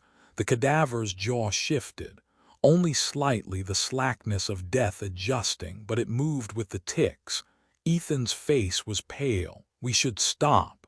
But the custodians in the gallery leaned forward, notebooks out, not signaling to halt. Observation only, their posture said. So I spoke again, louder. Pace to the ECG. Mouth, light, remember. The cadaver exhaled. No joke, no metaphor. A faint hiss of air moved through lips that hadn't held breath in 48 hours. The smell was wrong, sweet, resinous, like myrrh burnt too long. The assistant in the corner gagged and fled. Ethan held his recorder closer. The ECG flatline began to undulate. Not a heartbeat. Not exactly. A wave that matched the 111 Hz hum, as if the body had become a speaker. The custod scribbled furiously. One pulled his plug half out to hear. Then the cadaver's lips shaped syllables. Broken, damp, barely formed. Pe, ka, he. Ethan recoiled. Impossible, no lung volume. The body spoke anyway, finishing the sequence. Say rem. The ECG spiked. The overhead lights dimmed. When the light came back, the cadaver's eyes were open. Not focused, not alive, but open. In the glass above, the fog had spelled words backwards, visible from our side. Do not translate, I shouted up. Pull the plug. The custodians shook their heads. One raised his hand in a small gesture. Continue. The cadaver's jaw opened wider. The ECG spasmed in peaks. A mist, thin, translucent, lifted from the throat, hovering, trembling like a candle flame underwater. Ethan whispered, mist leaving the body. His recorder trembled in his hands. And returning, because it did. The mist slipped back into the mouth, obedient as if rehearsed. The ECG steadied. Not heartbeat, breath beat. The body whispered, clear enough for every ear in the theater. Remember. I slammed the generator off. Silence crushed the room like a fist. The ECG collapsed flat. The cadaver's jaw sagged back into death's posture. The mist vanished. For 3 minutes no one moved. Then the custod stood, earplugs back in, calm as janitors. One nodded down at us. Observation window satisfied, and they left. Ethan sat down hard on the nearest stool, head in his hands. We crossed it, we crossed the line. "What line?" I asked. He looked up at me, eyes red, the one between raising a voice and raising the dead. Back in the locker room, I found an envelope slipped into my coat pocket. Same block letters, not alone. Inside, a single Polaroid, the morgue table, the cadaver. But in the photograph, the body was sitting upright, eyes black with ink. On the back, one line in Latin, Aperior os. Open the mouth. And below it stamped, Romans 17c/168. That night, lying in my apartment, I couldn't breathe evenly. Every time I exhaled, the hum slipped in, faint like a stowaway. I woke at 3 a.m. with my jaw moving on its own, shaping syllables. In the mirror, my breath fogged 3 words, clear and undeniable: mouth, light, remember. And then in smaller script beneath. Next, the museum beneath the museum. The letter looked like a tour brochure. Smithsonian crest, polite serif fonts, invitation to a private preview of ethnological acquisitions. But the postmark was Vatican City. Inside, just one sentence handwritten in blue ink. Ask for sublevel 3. Say you're here for collection 168. No signature. Ethan thought it was bait. "They're corralling you," he said. "They already are," I replied. Museums are built on trust. You trust the glass to protect, the plaques to tell the truth, the guides to know the limits of their story. But behind every public gallery is another one, smaller, darker, where objects without labels are stored. Sublevel 3 wasn't on the visitor map. Security escorted me down a freight elevator that smelled of dusted metal and ozone. When the doors opened, the guard handed me off without speaking.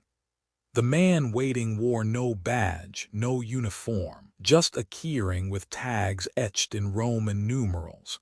His hand shook when he said, "Follow quickly, don't look at the walls too long." The corridor was lined with crates stenciled with countries that no longer existed: Yugoslavia, Abyssinia, Kemet.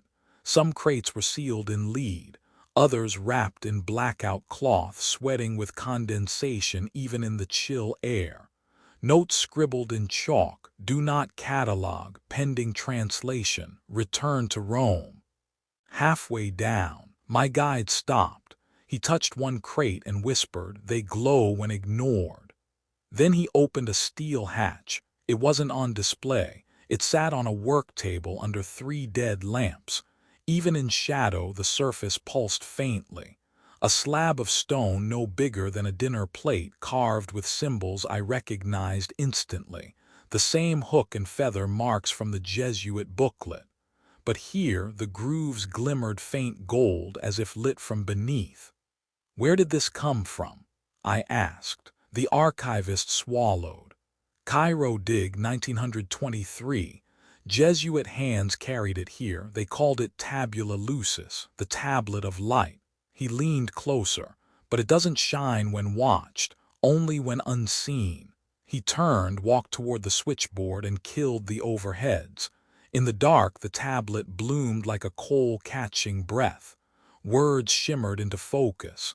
"Speak, and the gate will open." Ethan had smuggled in a pocket camera. Through the lens, more text appeared than naked eyes could see. Lines from the Book of the Dead, crossbred with gospel phrasing. "Name the stars and become light. The feather remembers." Romans 17c/168, the mouth reopens. The archivist hissed when he saw the live viewfinder. "Turn it off. It writes differently when copied."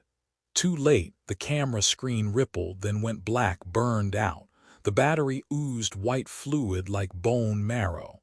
I whispered to Ethan, "If it reacts to neglect, what happens if we read it aloud?" The archivist's hand clamped my wrist. His eyes were bloodshot. "Do not. We've seen what happens." He unbuttoned his collar. A scar crossed his throat, jagged like teeth had tried to close around his voice. "I read once," he rasped. Now I carry silence.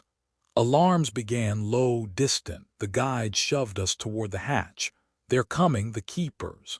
In the scramble, the tablet moved, not slid, not carried, moved. It was on the table, then suddenly nearer my side, as if space had hiccuped. My bag strap sagged heavier. Ethan's face drained. It wants to go with you. I didn't argue. Some objects don't travel, they choose. We fled through the lead-crated hall. But every time the emergency lights blinked, the stenciled hieroglyph eyes on the boxes seemed to rotate, following. Ethan muttered breathlessly, "This place isn't a museum, it's a cage." The alarms cut. Silence heavier than noise filled the sublevel. From behind us came the scrape of shoes, measured, steady, too many. Custard's. The archivist shoved open the freight elevator. "Don't tell me where it goes," he begged. "Just make it forget me." The doors closed. In the elevator, the tablet inside my bag warmed. Words whispered, not in sound, but vibration against the ribs. Mouth, light, remember. Then a new phrase. Next, the vault that swallowed men.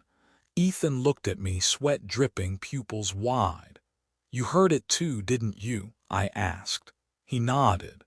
And when the elevator doors opened to the street, the night sky above the Smithsonian glowed faintly, not with stars but with letters. 3 words stitched across the dark like constellations rearranged. Mouth. Light. Remember. The archivist's note reached me inside a second-hand book. A receipt tucked between yellowed pages of a psalter. On the back in pencil.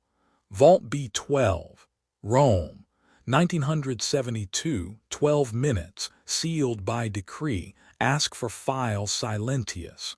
I shouldn't have been able to ask, but when I slid the slip across the desk of a Vatican library clerk, he froze like a deer in headlights. He didn't speak. He simply unlocked a drawer that wasn't supposed to open and handed me a folder. No title, no index, just a single phrase stamped in red. Vocum clausum, the voice is sealed. The report listed 6 names, now all redacted, 3 guards, 2 scholars, 1 priest. The assignment, routine inspection of Vault B12, closed since the 1500s. The vault door was lead-lined, carved with symbols not Greek, not Latin. Familiar to me, though hooks, feathers, the same hieroglyphic strokes etched into the black tablet. The report's timeline was precise until 11:42 a.m., then blank, 12 minutes missing. At 11:54, cameras came back online. The hallway was empty. No team, no signs of struggle. Just the vault door yawning open. At 12:05, a guard stumbled out alone. His clothes were scorched. His eyes, the report described them clinically, pupils geometrically altered, 5-pointed symmetry, radiant, star-shaped pupils. He refused water, begged only for something blessed. He lasted 3 days. His final words scratched in charcoal on his cell wall. He spoke through the flame. The report included 1 photograph, grainy, black and white. The vault interior looked empty, stone floor, walls soot-stained. But the shadows didn't match the light. They bent toward the door frame as if inhaling. A handwritten margin note, "The door is not threshold, it is mouth." That same afternoon, a papal order was written by hand, no typing, no official seal. Containment breach of sacred silence. Vault B12 to be sealed permanently. Corridor exorcised every 40 days. The decree ended with 3 Latin words. Os, lux, memoria, mouth, light. Remember. Reading the file in my apartment. The black tablet in my bag warmed. Lines flared across its surface, glowing like veins. What entered has not left. Ethan saw it too, his voice shook. The vault, it didn't just swallow them, it fed. That night I dreamt of the vault door, not shut, not open, breathing. With every inhale, candle flames bent toward it. With every exhale, stone dust spelled numbers on the floor. Romans 17c/168. I woke with grit on my tongue, the taste of ash. The next day my phone lit with a new voicemail. No caller ID, just 12 minutes of silence. Except silence wasn't silent. Underneath, barely audible, a voice repeated, slow, rhythmical, like it had been waiting since 1972. The mouth remembers, the light forgets, the vault is not closed. At the very end, the whisper grew close, directly in my ear. Next, the sorcerer's gospel. It wasn't supposed to exist. Officially, the Vatican denies any record. But tucked inside a forgotten Jesuit trunk in Marseille, Ethan found a sliver of parchment, burnt edges, Coptic script in faded ink. The margin carried one phrase in Latin, Evangelium Malefici, the sorcerer's gospel. The fragment began mid-sentence. For the Nile and the Jordan flow from the same source, and Osiris and Christ walk the same path, death, rising, eternal life. According to scattered letters we traced, the sorcerer's gospel told of a priest who blended two worlds. He healed not with prayer alone, but with chants older than Exodus. He called upon angels and gods. To him they were the same. Rome labeled it blasphemy, but the whispers gave it another name, memory.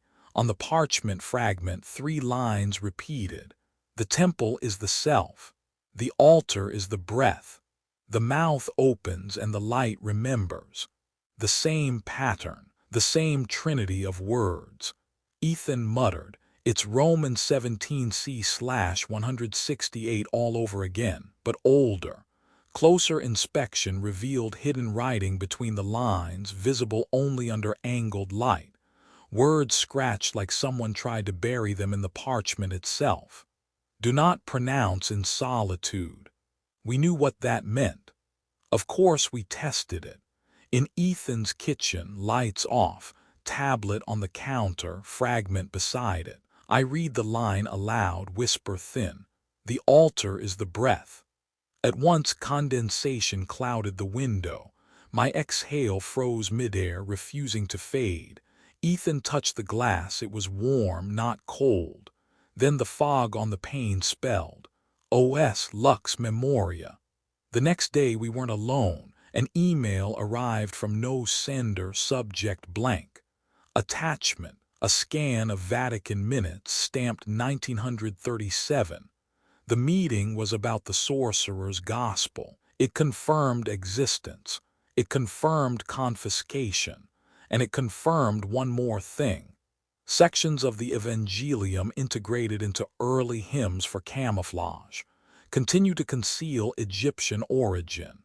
That night I dreamt of a man in linen robes stitched with crosses and ankhs together. He held a chalice in one hand, a feather in the other. He whispered in both Greek and Egyptian. His voice bent like 2 rivers meeting.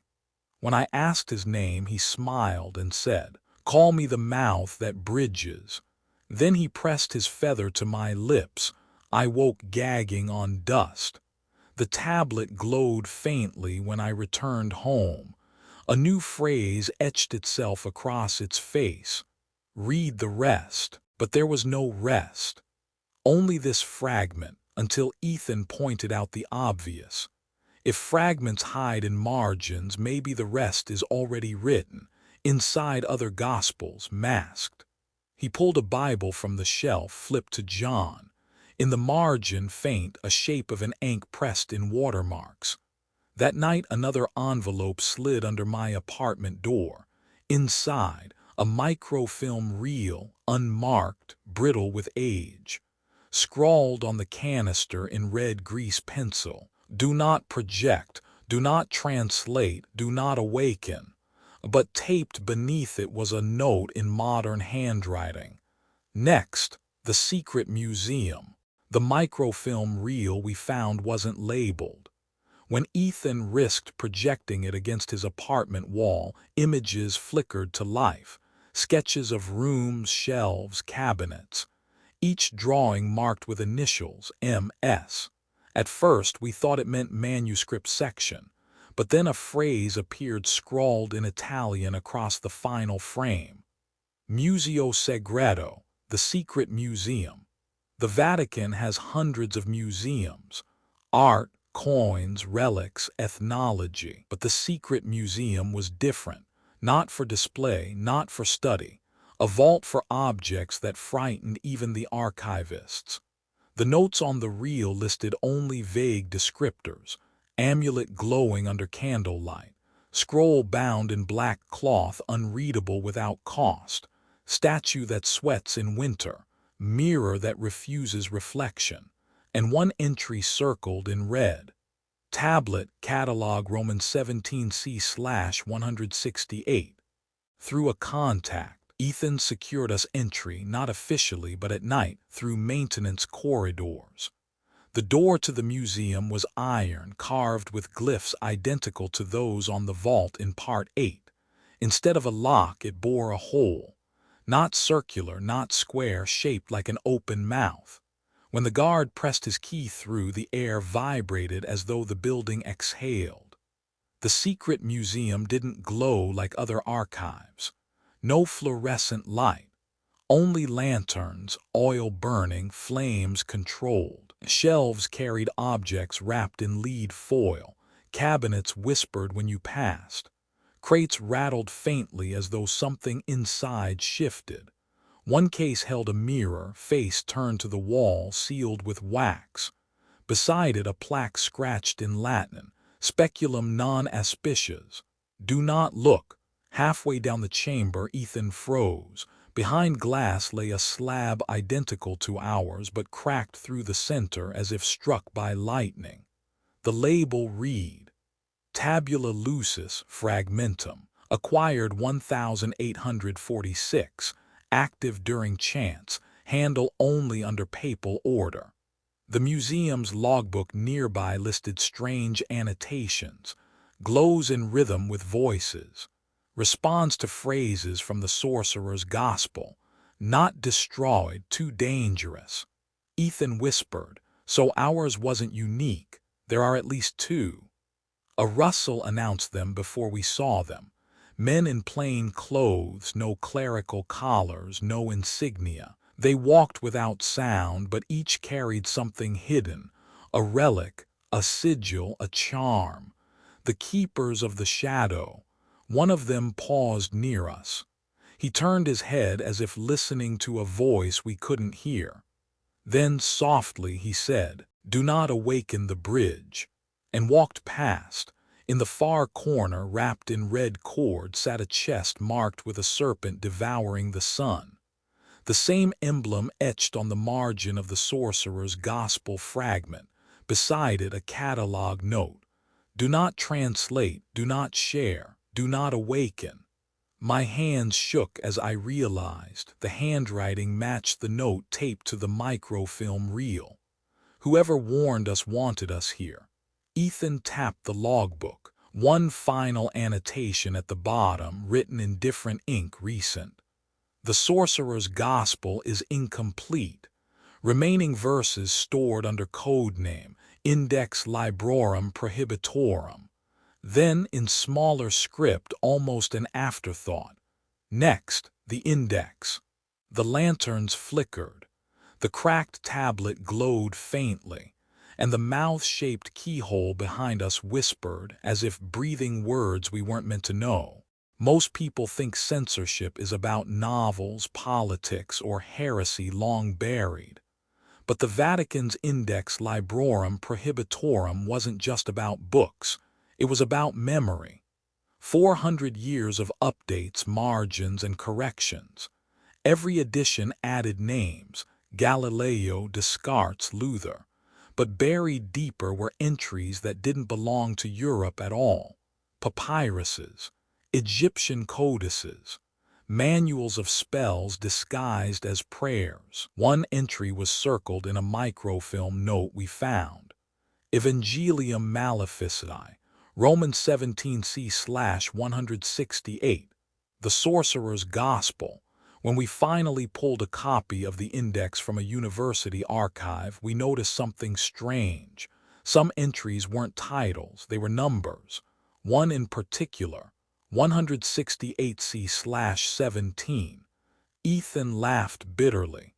They didn't just ban it, they buried it inside their own catalog system. Every forbidden Egyptian text was hidden in numbers that didn't exist in any public record. Letters tucked into the index margins told the rest of the story. Scholars who asked about these numbers were warned. A Jesuit in 1912 wrote, "The seal of silence remains.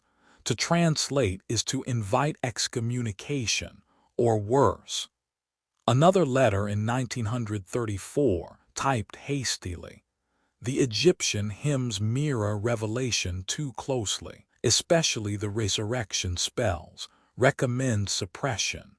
The index entries hinted at specific works. The Book of Thoth said to unlock divine language. The ritual of coming forth by day, what we call the Book of the Dead, medical papyruses blending chant and herb, healing body and soul. The Sorcerer's Gospel listed not by name but by number, each followed by the same annotation. Do not translate, do not awaken. In a basement archive of Georgetown University, Ethan bribed a clerk to let us examine their 1,897 copy of the index. The paper was fragile, but in the final pages, faint ink bled through like ghost text. We traced it with infrared light. The words emerged. The temple is the self. The altar is the breath. The mouth remembers. The index itself was infected. That night, a message slid under our door. Same handwriting as before, jagged, urgent. You are not reading a list. You are reading a lock. The index is not catalog, it is containment. Beneath it, 3 words in red. OS, Lux Memoria. Later, as I turned the fragile copy under lamplight, certain pages blackened before my eyes. No fire, no heat, just ink spreading like oil until the words disappeared. On the last visible line before the page turned to shadow, the Latin phrase, speculum, vox, thoth, mirror, voice, thoth. Ethan stared at the ashes on the desk. This isn't just a list of banned books, it's a map. The index points to what they kept hidden, and it's leading somewhere. That night the black tablet glowed again, brighter than ever, lines forming into an image, an entrance, a doorway framed by hieroglyphs, a mouth carved in stone. Beneath it, new words etched into the tablet's surface. Next, the Sorcerer's Gospel complete. We were wrong to think the Gospel survived as a single manuscript. It survived in fragments, woven into chants, carved into margins, hidden inside liturgies everyone still repeats without question. A musicologist in Prague shared a photocopy of a 14th century hymn. At first, it looked like Latin psalmody, but when sung aloud, every 7th line sounded closer to Egyptian than Roman. Translated literally, the chorus repeated, "The temple is the self, the altar is the breath, the mouth remembers the light." The same refrain, the same code. Inside a dusty archive in Cairo, Ethan uncovered a letter dated 1829, written by a French Jesuit. "I am convinced the Evangelium Maleficae was never destroyed but rephrased. They baptized it in Latin. They draped Osiris in Christ.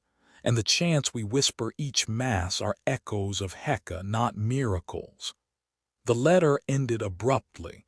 If this is true, the Mass itself is sorcery.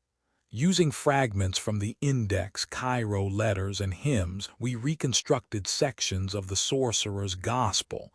It read not like scripture, but like instruction. When breath and word align, flesh remembers its form. When name is spoken, soul returns clothed in light. Do not fear death, for the mouth is the bridge. It was resurrection, not metaphorical but operational. One passage mirrored the opening of the mouth ritual described in ancient Egyptian tomb texts, but here it was Christianized. Place the cross of light upon the lips of the silent, whisper thrice the name hidden, and the dead shall rise clothed in glory. Except the cross of light was drawn not as a crucifix but as an ink. Through an anonymous courier, we received a scan of a Vatican margin note dated 1937. It confirmed everything. The Evangelium Malefici parallels resurrection doctrine too closely, suppress references, maintain only sanitized form. At the bottom, scrawled in trembling Latin, Si verum est tunc evangelium non unum est. If this is true, then the gospel is not one. Ethan insisted we try it. Against my protests, he whispered the reconstructed chant over a glass of water. The surface rippled though the room was still. When I sipped, warmth spread down my chest, filling my lungs with a strange pressure, as if a second breath had been added inside me. That night I dreamt of my grandmother. She had been dead for 12 years. She spoke only one phrase: "Do not awaken the bridge." The black tablet flared with golden veins. Words appeared across its surface, pulsing. Evangelium Malefici is not lost, it is inside you. Ethan stared at me, pale. It's not just memory, it's activation. When I woke the next morning, my Bible was open on the desk, though I hadn't touched it. In the margins of John 11, the story of Lazarus' faint words were etched in ash. Mouth, light, remember. And under it, scrawled in a hand not mine. Next, the opening of the mouth.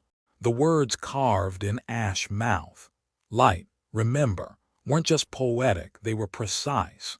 They pointed directly to the most feared Egyptian ritual, the opening of the mouth. In tomb after tomb, priests had performed it to restore the senses of the dead, the ears to hear, the eyes to see, the mouth to speak. But the sorcerer's gospel twisted it into something else. Restore not only the dead, but memory itself. For speech is the key, and the key unlocks all. Inside the Vatican scans we'd smuggled, one section contained drawings. A priest touching a corpse's lips with an instrument. Except the instrument wasn't Egyptian, it was unmistakably Christian. A cross-shaped tool. Beneath the sketch, a Latin annotation. Hoc ritus confusit resurrectionem cum magia. This rite confuses resurrection with magic. Ethan found a journal written by a Jesuit scholar in 1902, hidden in Georgetown's archives. The man had witnessed a version of the ritual in rural Egypt. The old monk laid his staff upon the mouth of a boy near death, whispered words in a tongue neither Coptic nor Latin, and the boy rose gasping, eyes shining as if lit from within. Rome dismissed it as hallucination, but the journal's final line chilled us. The words matched those I once saw in the index, Romans 17c/168. We tried not to, but temptation won. Ethan copied the ritual instructions from the fragments. At midnight, we lit a single candle. On the table sat the cracked tablet, the fragment of the gospel, and a small mirror. He whispered, "Mouth, light, remember." The mirror darkened, my reflection vanished. For a heartbeat, another face appeared, lined, ancient, eyes like burning glass. It mouthed one phrase without sound: "Do not awaken the bridge." Then the glass shattered. The black tablet pulsed violently, words scrawling across its surface in lines of fire. "The mouth is the gate, do not open without the name." Ethan muttered, "Name, whose name? Osiris, Christ," or he stopped, trembling, "or mine." That night I dreamt of standing inside a dark chapel. The walls whispered in dozens of tongues, Latin, Coptic, Greek, Egyptian, all repeating the same refrain. The temple is the self, the altar is the breath, the mouth remembers. In the center, a corpse lay on stone, its lips sealed with wax. When I reached to touch it, the wax cracked, and the corpse whispered my name. Another envelope arrived at dawn, slipped under the door. This one bore only a single line. The opening was performed in Rome, 1972. The vault was never resealed. Do not follow. The signature was smudged, but the ink was crimson. When I returned to my desk, the Bible lay open again, this time at Ezekiel 37, the valley of dry bones. But between the verses, etched in faint gold, new words had appeared. Next, the vault. The note had been clear. The opening was performed in Rome, 1972. The vault was never resealed. We dug through Vatican incident reports, the ones they thought they'd buried. Most were redacted, but one fragment survived. 12 minutes unaccounted for, lights failed, guards missing, one survivor, pupils star-shaped, death by thirst refusing all but blessed water, and a final annotation. Voice still present, vault exorcised every 40 days. We reached the corridor beneath Rome through service tunnels. The air was cold, unnaturally still. No sound carried, even our footsteps felt swallowed. On the wall above the sealed vault door, someone had carved in Coptic, "Here ends the voice of the old gods." But the stone beneath it pulsed faintly, as though still breathing. We found a torn page tucked into the corridor bricks, preserved in wax. The handwriting was desperate. We did not open it. It opened itself. Light without flame, voices without mouths. They spoke in names I cannot forget. They knew me, they unmade me. And then scrawled vertically in a trembling hand, "Remember the mouth." As we approached the vault, the black tablet in my pack grew warm. Golden veins spread across its surface, words etching themselves alive. "This is the bridge. Once opened, it cannot close." Ethan whispered, "It's warning us or inviting us." Against every instinct, we pressed closer. The iron door bore the same mouth-shaped keyhole we'd seen in the secret museum. But this one wasn't sealed. The wax had melted away decades ago. When Ethan touched the cold iron, the corridor hummed. The stone walls vibrated, low and rhythmic, like a chant rising from beneath the earth. Through the crack in the vault door, air escaped like breath. It carried a sound, not words, but rhythm. Ha, ha, ha. Breath, the same pattern we'd heard whispered in the sorcerer's gospel fragments. I staggered back. It's alive. An envelope lay at the base of the vault, brittle with age. Inside was a single sheet, unsigned. "Do not enter. It does not belong to them. It does not belong to us. It belongs to memory, and memory cannot be killed." The vault door shuddered once. Dust rained from the ceiling. The mouth-shaped keyhole glowed faintly.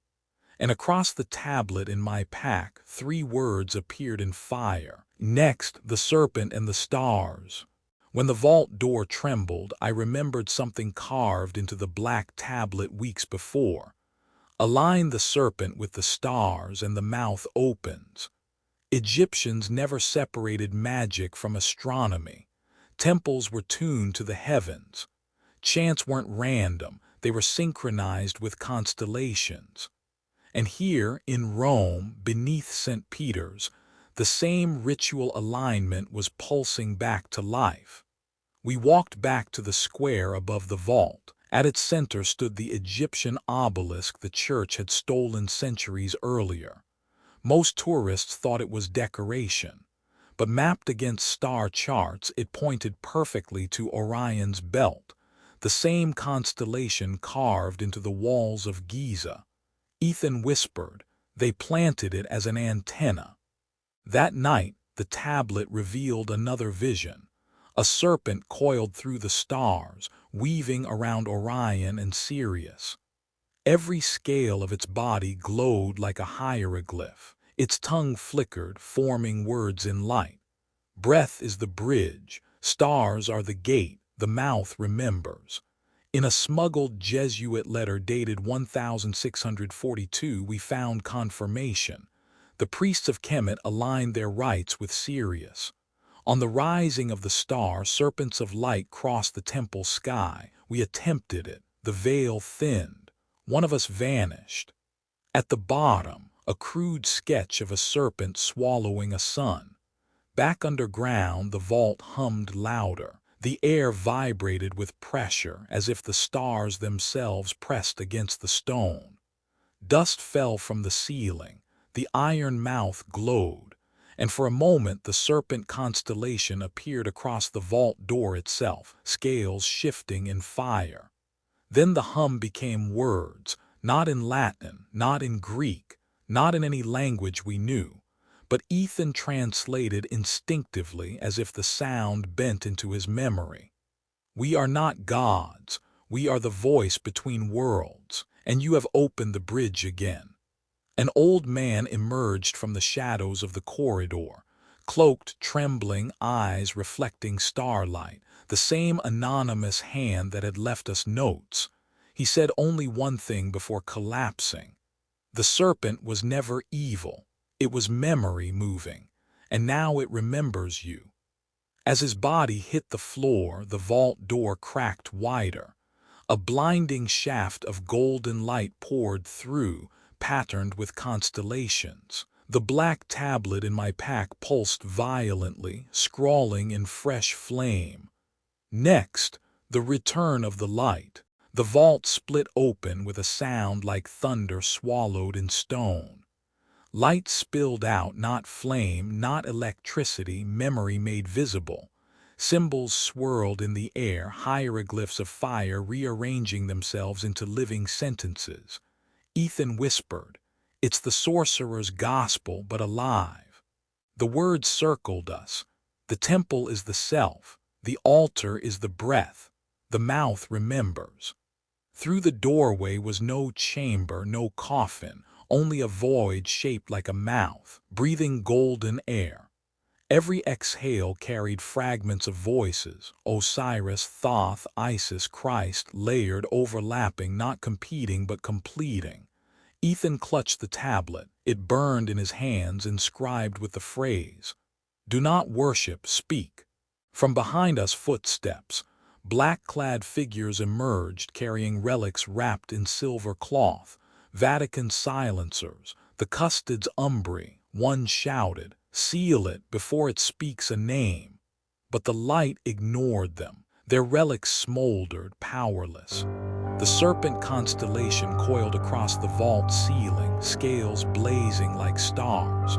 It spoke directly into our minds. "We are memory. We are the word before books. You buried us. You feared us, but words do not die."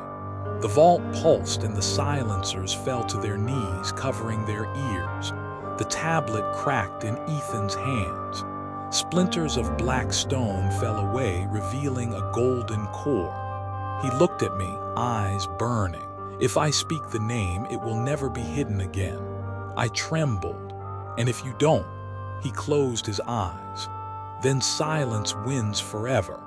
Ethan turned toward the mouth-shaped void and whispered, not Latin, not Coptic, but the same phrase that had haunted every fragment. "Mouth, light, remember."